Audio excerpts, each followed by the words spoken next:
Este programa es presentado por Diario La Voz, un suceso nacional. El Espectador de Caracas. 800 Noticias. Forum Supermayorista. Compra más, ahorra más. Style Shop, tu mejor opción en marca y accesorios. Bienvenidos a Conversando con Emilio. Fuerza Vecinal está haciendo unas asambleas donde la gente simula ser presidente de la República por unos minutos y dice cuáles son sus prioridades si ellos fueran presidentes. Para hablar de eso y mucho más, hoy tenemos a David Uzcategui, él es líder nacional de ese movimiento social, además es licenciado en Administración, mención Finanzas, con un magíster en Ciencias Políticas y Gerencia Pública. También fue candidato a la gobernación del Estado Miranda en las pasadas elecciones. David, bienvenido. Tenía tiempo sin venir, Emilio. Gracias. Me tenías abandonado, vale. No me has invitado más. David, ¿cuál es la dinámica de estas asambleas donde la gente simula ser presidente? Si tú fueras presidente, ¿qué harías por Venezuela? Son unas asambleas que estamos llevando a cabo no solamente en Miranda, en todo el país. De hecho, hemos estado en varios estados del país. Van también alcaldes que son electos por Fuerza Vecinal, un poco también para orientar el debate, pero lo más importante es escuchar a la gente. Todo el mundo habla de un famoso plan de gobierno, de una propuesta de gobierno venezolana para poder solucionar los problemas de la gente en el próximo periodo 2024-2030, que todos tenemos la esperanza que vamos a ganar, vamos a salir airosos para, bueno, apartar esta etapa oscura de la historia de Venezuela en términos económicos, en términos sociales y políticos. Pero no se escucha a la gente y por eso Fuerza Vecinal salió a la calle a hacer estas asambleas para escuchar a la gente. Y lo más bonito de eso es que se mezclan, tú ves una ama de casa con un profesional, ves un técnico que está con un obrero, ves un exalcalde de la comunidad, del pueblo respectivo, con un excontralor, un jubilado, bueno, hay de todo, ¿no? Hay gente pues que quiere aportar, que quiere decir pues cuál es su prioridad para Venezuela. Unos dicen que... ¿Y qué sale de ahí? ¿Cuáles son las prioridades? Bueno, la gasolina, el salario. Sí. El tema es el salario, es el gran candidato. Definitivamente. Es el candidato del 2024, el salario. ¿Y por qué digo esto? Porque efectivamente el gobierno intenta distraernos con unas cortinas de humo, intenta desviar la atención y lo principal es el tema del poder adquisitivo de la gente, que ha sido destruido en Venezuela. Hoy, por cierto, hay unas protestas en Guatire contra las sanciones. No a favor del salario mínimo para los educadores o todas las personas que están protestando por un salario mínimo de $5, sino contra las sanciones. Sabes que estamos, bueno, hace poco se celebró ese 4 de febrero, pues se cumplió un año más de esa intentona golpista del año 1992 y las condiciones económicas de ese momento en Venezuela eran muchísimo mejores que las actuales. Estamos hablando de un salario mínimo en aquella época de más de $130 al cambio. Hoy el salario no llega ni siquiera a $6 al cambio. Un salario que, por cierto, tiene ya casi un año rezagado, que no ha sido aumentado. Todas estas protestas, estas manifestaciones pacíficas de nuestros educadores y de algunos otros gremios, ¿qué ha derivado eso? Ni siquiera un gesto del gobierno de poder ajustar ese salario mínimo, que lo que ha hecho pues, es destruir la calidad de vida de la gente. 24.94, David, del dólar paralelo esta mañana. Sí, no, y todos los días se evalúa un 2%. Chequéalo todos los días, chequéalo ustedes, nuestros queridos televidentes. Fíjense que todos los días un 2% se devalúa nuestra moneda. Es decir, incluso la cifra de enero de inflación que llegó casi al 40%. Estamos llegando otra vez a la etapa hiperinflacionaria en Venezuela. Por una sencilla razón. Este gobierno no recibe divisas, pues tenemos una industria petrolera totalmente estrangulada y el resto de la economía fue acabada, no por las sanciones, por los controles que arrancaron el año 2003 y ha derivado pues en esta situación tan precaria en materia industrial, en materia agropecuaria, ganadera en nuestro país. Lamentablemente acabaron con el resto de la economía, era una economía absolutamente dependiente del petróleo, ahora no ingresan divisas porque solamente se producen 600.000 barriles de petróleo al día. En el 4 de febrero del año 92 se producían 2.475.000 barriles de petróleo. Hoy se produce el 20% de eso, un poquito más del 20% de eso.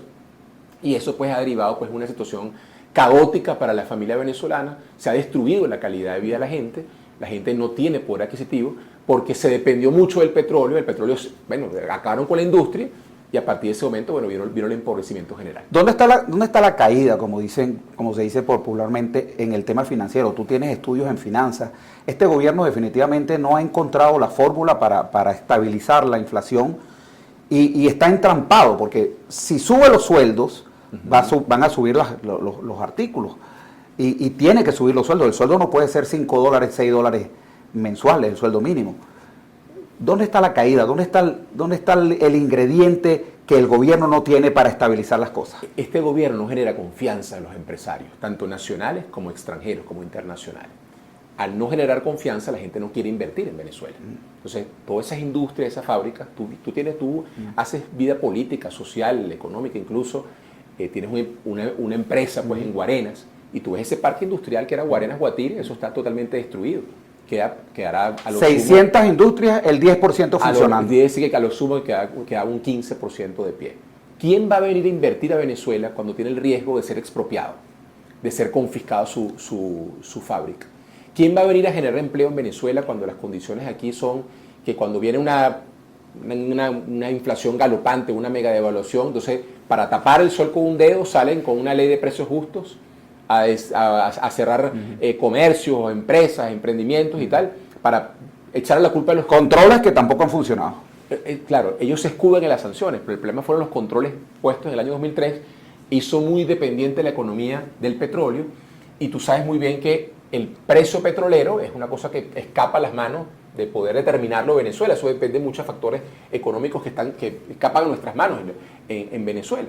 Entonces, por eso es, lamentablemente, que la gente no quiere venir a invertir en Venezuela. Aparte de eso, tienes una situación que fue derivada por culpa de ellos, el tema de las sanciones, que ha estrangulado, o mejor dicho, ha impedido que Venezuela tenga acceso al crédito internacional.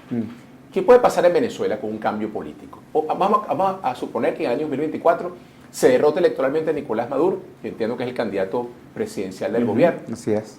Hay un nuevo presidente. Inmediatamente llueve el crédito internacional en nuestro país. Entran las divisas por manadas. Inmediatamente los empresarios nacionales y extranjeros que quieren invertir en Venezuela y saben que aquí hay un gran potencial para invertir, regresan al país o vienen al país, los que no hayan venido nunca, a invertir en nuestro país, y comienza la chorrera de dólares a entrar en nuestro país y las oportunidades de empleo bien remuneradas. Ustedes se ponen el ejemplo. ¿Cuánto gana un funcionario público su salario mínimo? ¿Cuánto gana? Unos $6 al cambio, más un bonito que le llega por lo menos $10 al mes. ¿Cuánto gana un muchacho que está en una empresa privada, si sea un comercio, atendiendo la tienda? Gana $130, $150 al mes. Es decir, tenemos que estimular que vengan muchísimas empresas, que vengan muchísimos emprendedores a establecer sus compañías, sus emprendimientos en nuestro país, para que comiencen a generarse empleos bien remunerados y la gente no tenga que depender del gobierno. Claro. ¿Qué quiere el gobierno?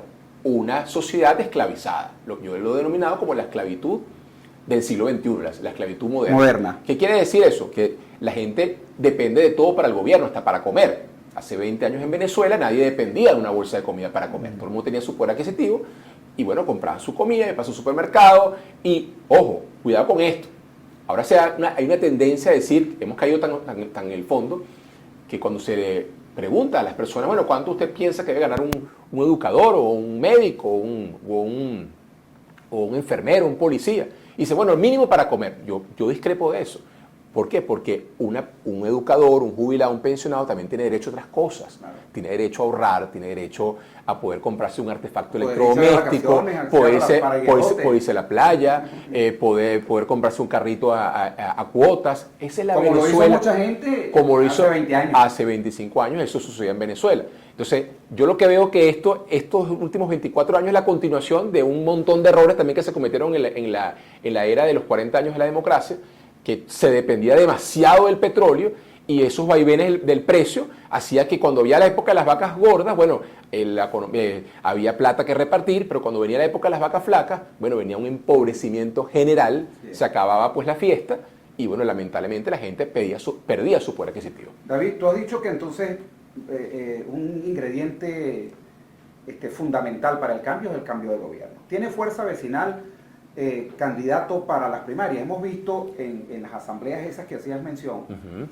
al alcalde de Latillo, Elías Sayé, tomando nota con lo que él llama su cuadernito azul, de todas las propuestas. ¿Es Elías Sayé el candidato presidencial para las primarias, por lo menos, de Fuerza Vecinal? Fuerza Vecinal todavía no tiene un candidato presidencial, porque consideramos que el país no está ahorita, en este instante, para decir, bueno, aquí hay un candidato más ¿Qué queremos hacer nosotros primero? Bueno, queremos primero hacer una propuesta de gobierno avalada por la gente. Por eso hemos ido a todas las comunidades. De hecho, vamos a hacer múltiples asambleas paralelas en cada rincón del país para escuchar a la gente, y no solamente a la gente, los profesionales, los técnicos, los especialistas, no.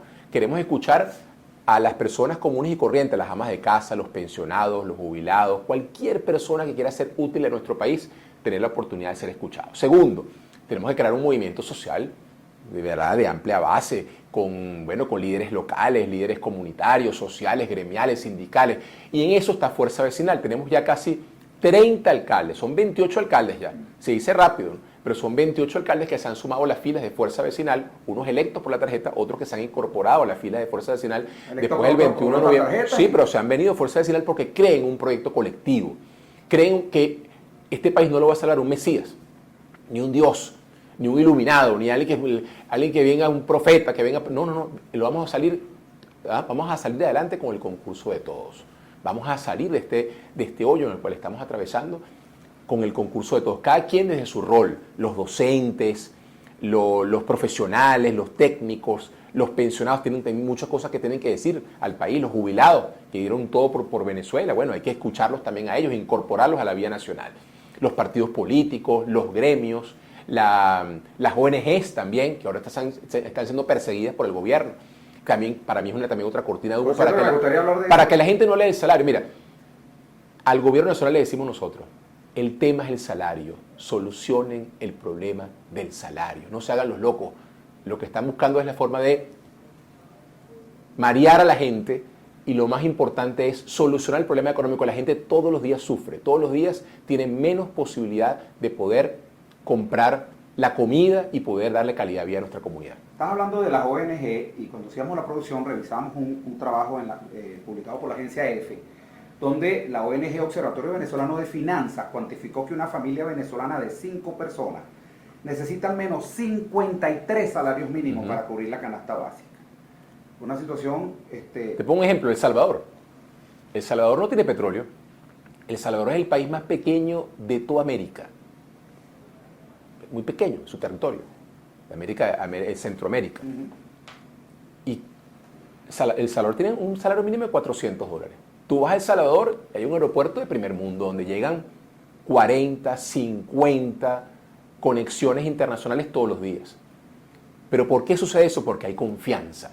Porque hay un empresariado que dice, vamos a apostar económicamente a El Salvador porque aquí no nos van a perseguir, aquí no nos van a expropiar, aquí no nos van a confiscar, aquí no nos van, tú sabes, a humillar, sino que simplemente no vamos a hacer los chivos expiatorios, sino que nos van a permitir desarrollar nuestra empresa, vamos a crear empleo y se convierte en una sinergia perfecta.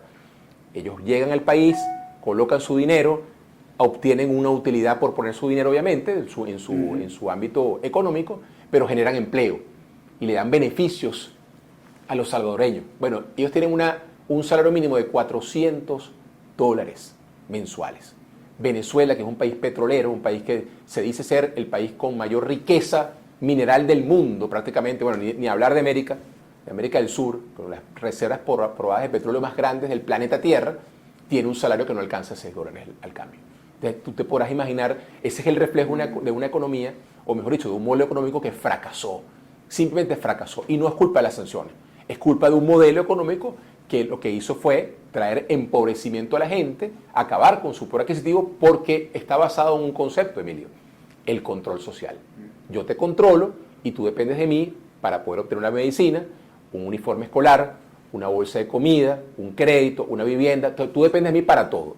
Estás todo el tiempo buscándome en la alcaldía, en la gobernación, en Miraflores, para yo darte una dádiva cuando a mí me provocarte una dádiva. Pudiéramos decir entonces que es una política del gobierno tener a la gente ganando esos bajos sueldos para tenerlos controlados. La política del gobierno es permanecer el poder a través del control social.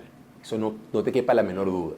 El control social es un concepto de ese socialismo trasnochado, porque es un socialismo que realmente es un comunismo, ¿verdad? Que lo intentan enmascarar con esa palabra de socialismo, que la gente piensa que no, que es el que atendiendo a la sociedad. No, ellos lo que hacen es controlar la economía, ¿verdad? Para que la gente dependa de absolutamente de todos para ellos. Por eso todo el día de las elecciones tú te das cuenta, hay una coacción hay un amedrentamiento, te dicen, te voy a quitar la bolsa de comida si no votas por nosotros. Vas a salir de la lista de los pensionados. De la lista de la misión vivienda, que nunca le dan vivienda a nadie, entonces dice, te vamos a sacar y te tocaba el año que viene. Y así. Entonces, no vas a recibir el uniforme escolar.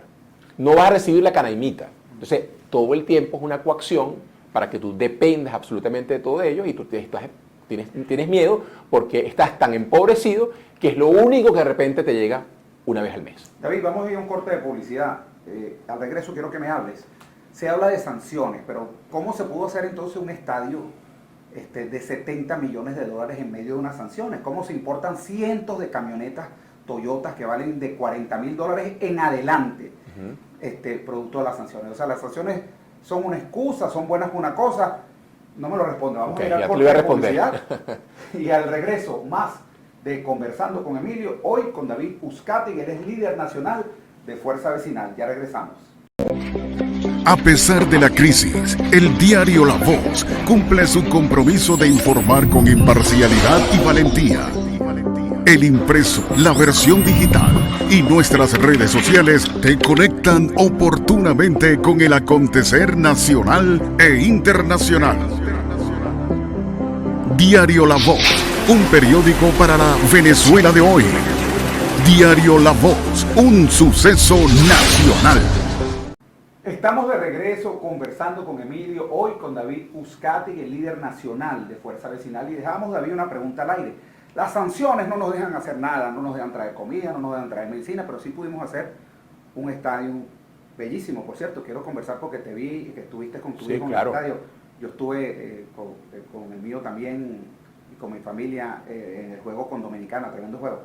Pero quiero hablar contigo de eso, pero primero, ¿por qué las sanciones son malas para una cosa pero no nos afectan en otra? El gobierno nos quiere meter en la cabeza dos cosas. Uno, que Venezuela se arregló. Y parte de eso, parte de esa comunicación hacia el exterior es mostrar este tipo de obras. Decir, mira, ¿cómo es posible que en Venezuela, qué persona en el exterior va a pensar que las cosas están mal acá cuando ve un estadio precioso que parece un estadio de Grandes Ligas? Bueno, ¿cuál es el mensaje? El mensaje es decir, bueno, Venezuela se arregló. En Venezuela hay comida, hay bodegones, hay restaurantes nuevos, hay rascacielos en las Mercedes, hay un estadio de pelota fantástico, se está celebrando la Serie del Caribe, vienen las delegaciones sin ningún tipo de dificultad.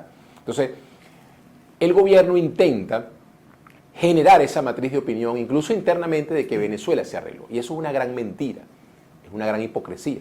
Todo el mundo sabe muy bien que aquí no se ha arreglado absolutamente nada, que aquí el salario no llega a $6, de aquí tenemos una inflación que está galopando, que llega a más de $400 al año, anualizada, de que tenemos una industria petrolera destruida que nada más produce 600.000 barriles de petróleo al día, que tenemos pues una devaluación todos los días, según el Banco Central de Venezuela, del 2%.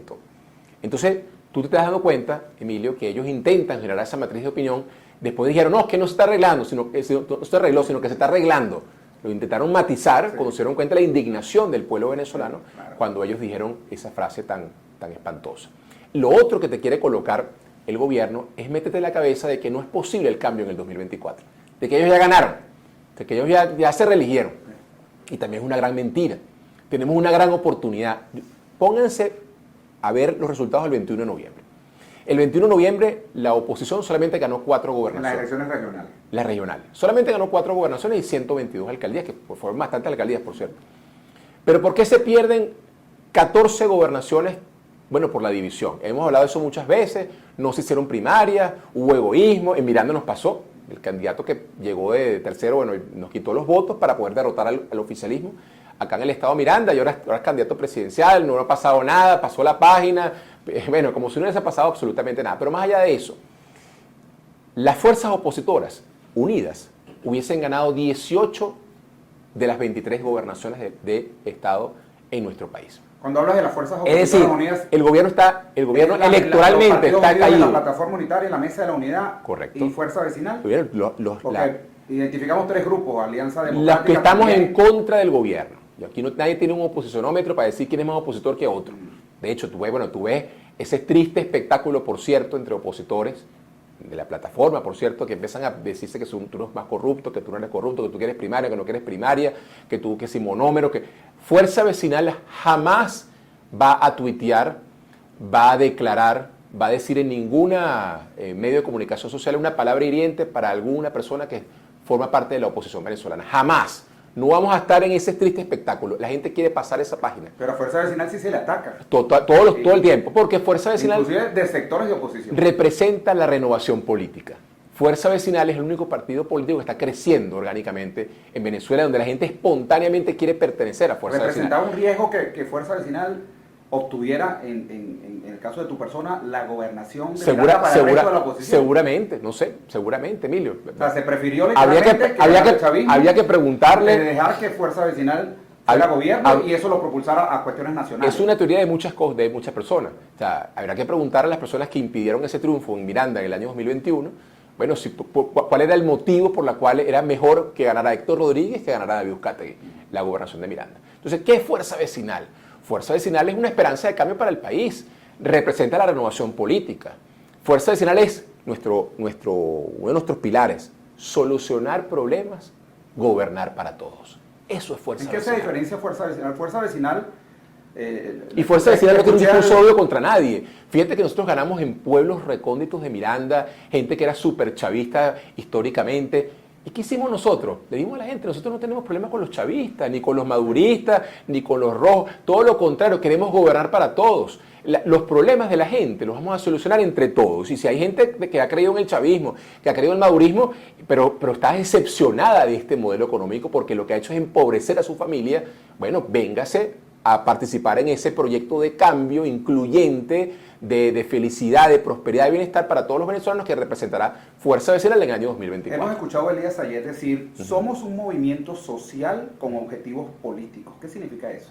¿Y en qué se diferencia del resto de los partidos? Que no somos un partido político como tal, sino somos un movimiento social que lo que hace es trabajar todo el tiempo socialmente con la gente, con el tema de la salud, en el tema del deporte, en el tema de la recreación. No solamente nos aparecemos el día de las elecciones o en la víspera de las elecciones, sino que estamos todo el tiempo construyendo la comunidad con nuestros líderes sociales.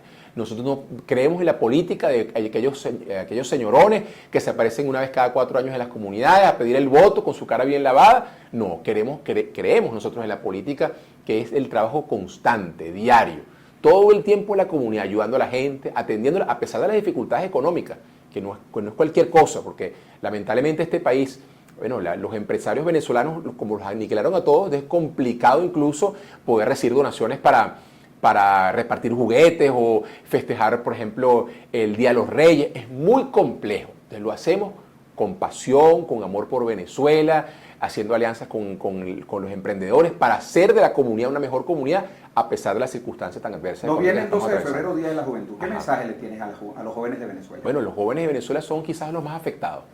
Tú preguntas a cualquier joven de venezolano, ¿cuál es tu objetivo de vida? Y te va a decir, un 90% te va a decir, irme de Venezuela. ¿Cómo yo aquí me compro un carro? ¿Cómo yo aquí me compro una vivienda? ¿Cómo que yo me caso y tengo una familia estabilizada económicamente? ¿Cómo yo puedo tener hijos acá y poder pagar un preescolar? O pagarle los uniformes escolares o la merienda escolar en sus colegios. Entonces, a los jóvenes hay que plantearles un proyecto totalmente distinto de país. Este país le pertenece a ellos. Uno va a ser un instrumento de cambio para que ellos se apoderen de este país. Pero lamentablemente el gobierno quiere, con un conjunto de personas, taparle ese futuro a la gente. Decir a la gente, el gobierno quiere colocar la matriz, Emilio, que aquí no hay manera, no hay forma de cambio, que tenemos que resignarnos a vivir en estas condiciones. Que la culpa es del imperio gringo, que la culpa es de las sanciones, que la culpa es de un fulano bloqueo y que aquí no hay más nada que hacer sino resistir, como dicen ellos, resistir. No, aquí si ellos se ponen a un lado y vencemos electoralmente el gobierno en el año 2024, aquí va a venir, como te dije, un crédito internacional que viene a rescatar, por ejemplo, un sector tan emblemático como el sector eléctrico del país. Porque ¿cómo nosotros prendemos las 8.000 industrias que están apagadas por culpa de este gobierno desde hace 20 años sin los 50.000 millones de dólares que hay que invertir en el sector eléctrico?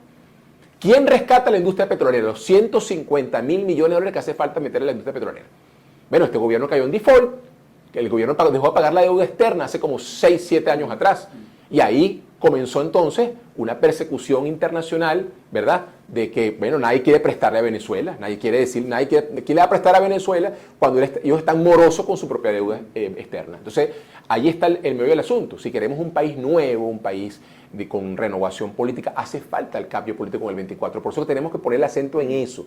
¿Y cómo le vamos a explicar a nuestros hijos en el año 2024, el día de las elecciones, el día que sea? Y vamos a llegar a nuestra casa en la noche y le vamos a decir, mira, el peor gobierno de la historia de Venezuela se religió. Y el muchacho va a preguntar, bueno, pero ¿cómo es eso? Este señor no es el peor gobernante de la historia de Venezuela. ¿Cómo se va a reelegir? ¿Quién lo quiere a él? Ah, no, es que producto de nuestros errores, porque estábamos divididos, porque estábamos peleados, porque no nos pusimos de acuerdo, porque fuimos miopes en la estrategia política. Los intereses personales. Exactamente. Primero. Y por eso Fuerza Vecinal propuso una elección primaria, no ahorita, de hace 2 años, incluso hasta para los gobernadores, para dilucidar quién es el nuevo líder de la oposición venezolana que va a articular y va a crear consensos. Porque no es el tema, porque por ahí hay liderazgos que son excluyentes. Pues yo soy la principal minoría o voy a ganar la primaria, entonces después le hago el foto al mundo, yo los desprecio a todos. Es caer lo mismo que caímos en el año 1998 con un liderazgo mesiánico que creó la polarización, la división, la desunión de los venezolanos cuando realmente la gente está cansada, la gente quiere más bien un liderazgo moderado, un liderazgo que sea incluyente, porque los chavistas no se van a desaparecer del país, ellos existen. Y bueno, hay que también extender la mano, mira, vénganse para acá, vamos a construir este país entre todos. Y el chavismo tendrá que hacer oposición en Venezuela, le tocará hacer oposición. Y esa es la manera como vamos a nosotros a sacar el país adelante, no con más polarización y con más división. David, no quiero terminar la entrevista sin hablar del tema de momento, que es la construcción del estadio de La Rinconada. ¿Cuál es tu evaluación de esa infraestructura y la funcionabilidad, de acuerdo a lo que has visto en esta serie del Caribe? Como te dije, es una forma de ellos de querer demostrarle al mundo de que las cosas se arreglaron en Venezuela. Entonces hay un metamensaje ahí atrás. Por supuesto, es un estadio que se pagó con dinero de todos los venezolanos, es decir, que todo el mundo tiene derecho a ir, a disfrutar el béisbol. Entiendo que se va a firmar un convenio, eso fue lo que leí en la prensa, de 10 años para que ya se va a cerrar el universitario para la Liga de Béisbol Profesional y va a jugar Caracas y Tiburones La Guaira en ese estadio. Eso es lo que yo entiendo. No sé si me estoy equivocando, pero es lo que yo leí, que se va a firmar un convenio donde pasa la sede del Caracas al Estadio Monumental, por cierto. Bueno, una belleza el estadio, apoteósico, excelente, pero lo que es la entrada, el acceso, todo eso es una cosa, mira, yo no he visto una cosa peor organizada en mi vida. ¿Y la salida? Yo salí de mi casa a las 7 de la noche y me senté en el sexto inning a las 9:15 de la noche. Y bueno, entonces un solo acceso. ¿Quién pensó en la gente discapacitada? ¿Quién pensó en una persona que no tiene la movilidad que puede tener tú o yo, que son personas que hacen ejercicio, etcétera, deporte? Una persona mayor que va con un bastón, que tiene que subir, 100 escaleras. Las escaleras del Calvario. Sí, bueno, aparte de eso los usuarios de Twitter. Un solo acceso. Tienes que hacer una cola, gigantesca de kilómetros para poder acceder al estadio. Entonces, hacen una experiencia... 30.000 personas saliendo al mismo tiempo. Sí, hacen una experiencia que debería ser muy agradable, un momento desagradable. Pues. Entiendo incluso, yo me fui en el 8º inning al final, porque dije, bueno, si yo me calo esta cola al final, me calé 1 hora y media de cola para entrar. Pero entonces imagínense a gente que salió del juego de Dominicana, yo fui el día siguiente, el juego de México. Me dijeron que, como el bus se quedó, que pasaron 2 horas para salir. 2 horas para salir. Y yo salí por la Panamericana, que era la forma más fácil. No te cuento los que salieron por la parte de abajo de la Rinconada. Bueno, entonces, por cierto, ¿qué crees tú que pasó? Eso pasó en la Copa América 2007. Yo me acuerdo que yo fui al estadio de Caudare, allá en Lara, un estadio apoteósico, bellísimo. No hicieron un puesto de estacionamiento. ¿Qué crees tú que pasó, por cierto? Y nunca lo hicieron. Dentro del chavismo con el nombre de ese estadio. Ese estadio se iba a llamar Hugo Chávez. Después se iba a llamar Látigo Chávez, que no tiene nada que ver con Chávez. Látigo Chávez era un correcto. pitcher venezolano. Y terminaron poniéndole Simón Bolívar, que nunca jugó pelota. Sí. Yo estaba comentando con mi hijo que fue para el estadio. Como esto de Simón Bolívar. Y uno tiene todo el respeto y la admiración por el padre de la patria, por nuestro libertador, que tanto hizo por nosotros, una figura monumental en la historia universal, pero no tiene nada que ver con la pelota. Pues. También habían otras opciones, me imagino yo, no sé por qué privó eso. No voy a caer en el juego de decir que no me gusta el nombre de Simón Bolívar, porque realmente la admiración que uno tiene el padre de la patria... Aquí la pregunta es, ¿por qué no le pusieron Hugo Chávez? Yo me imagino porque iba a causar un rechazo evidente de la población. Y dice, ¿qué carrizo tiene que ir Hugo Chávez con un estadio de pelota? Pues. y bueno, tomaron una decisión salomónica, me imagino yo. Eso es lo que tratando de y eso fue el final que le pusieron ese nombre, porque eso era Isaías Látigo Chávez hasta el último momento, creo que hasta el último día. La puede poner Andrés Galarraga, Miguel Cabrera, así como está Luis Aparicio el Grande en el Zulia. Así es. David, para finalizar, también el 14 de febrero Guarenas cumple 402 años de fundada. Un mensaje para los guareneros que están todavía viviendo un gobierno municipal de hace 23 años del chavismo, y un gobierno regional y un gobierno nacional del chavismo, y bueno, ya tú sabes cuáles son las condiciones porque has ido muchísimo a Guarenas. ¿Cómo ha sido golpeado Guarenas en estos últimos 24 años? Guarenas, que salió a la calle, por cierto, el 27 de febrero del año 1989, en una situación que, bueno, también una historia triste de Venezuela, las razones por las cuales ocurrió toda esa situación, los muertos, etcétera, todo eso, ese panorama gris que cubrió pues ese día 27 y 28 de febrero de 1989. Ahora, ¿cuáles son las condiciones ahorita de Guarenas? Basura, los servicios públicos no funcionan, no hay agua, se va la luz permanentemente, llega la bombona de gas cada 45 días, no pasa el transporte público. Bueno, el parque industrial de Guarenas, que era una belleza, y aparte es una forma de poder potenciar esa ciudad, destruido absolutamente.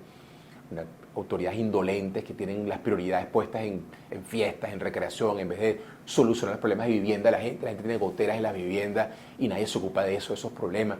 Ellos han tenido todo el poder, en Guarenas, en el caso de Guarenas, el poder municipal, la alcaldía, la gobernación durante muchos años, el poder nacional de los últimos 24 años. ¿Y qué han hecho por nuestra comunidad guarena? Absolutamente nada. Empobrecer a la gente, aplicar ese modelo perverso del control social con furia, con énfasis en nuestro municipio Plaza. A todos esos guaraneros yo les digo que se viene una Venezuela distinta, que no agachemos la cabeza, que hay una esperanza de cambio, viene la renovación política para nuestro país. No estamos condenados a vivir en la desidia, en la negligencia, en la destrucción. No, hay una Venezuela distinta, decente, que sabe abrir paso. Eso sí, con un mensaje incluyente, con un mensaje de unión, no el mensaje de la división. No queremos más divisiones en Venezuela, ya hemos sufrido bastante con eso. Queremos más bien que impere la unión, que realmente todas las organizaciones políticas, sociales, gremiales, nos podemos poner de acuerdo en un nuevo proyecto de país, y que sea un proyecto de país donde la gente se sienta contenta, que nuestros familiares regresen a Venezuela, porque se crearon miles de oportunidades de empleo bien remunerado, y podemos tener una Venezuela segura, una Venezuela con calidad de vida, que rescatemos nuestros servicios públicos y logremos ese bienestar y esa calidad de vida que todos nos merecemos en Venezuela. Muchísimas gracias, David Gracias Uzcategui, líder nacional de Fuerza Vecinal. Y aquellas personas que se conectaron tardíamente, les recordamos que por YouTube ustedes colocan Conversando con Emilio, entrevista de David Uzcategui, y encontrarán esta y todas las entrevistas que hemos hecho hasta este momento. Así que será hasta una nueva oportunidad donde estaremos conversando con Emilio. Chao, chao. Este programa fue presentado por Diario La Voz, un suceso nacional. El Espectador de Caracas. 800 Noticias. Forum Supermayorista.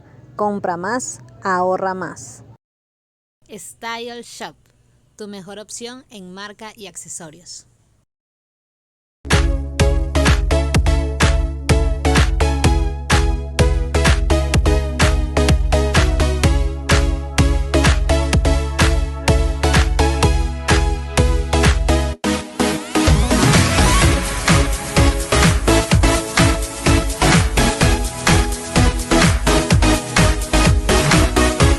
Este programa es presentado por Diario La Voz, un suceso nacional. El Espectador de Caracas. 800 Noticias. Style Shop, tu mejor opción en marca y accesorios.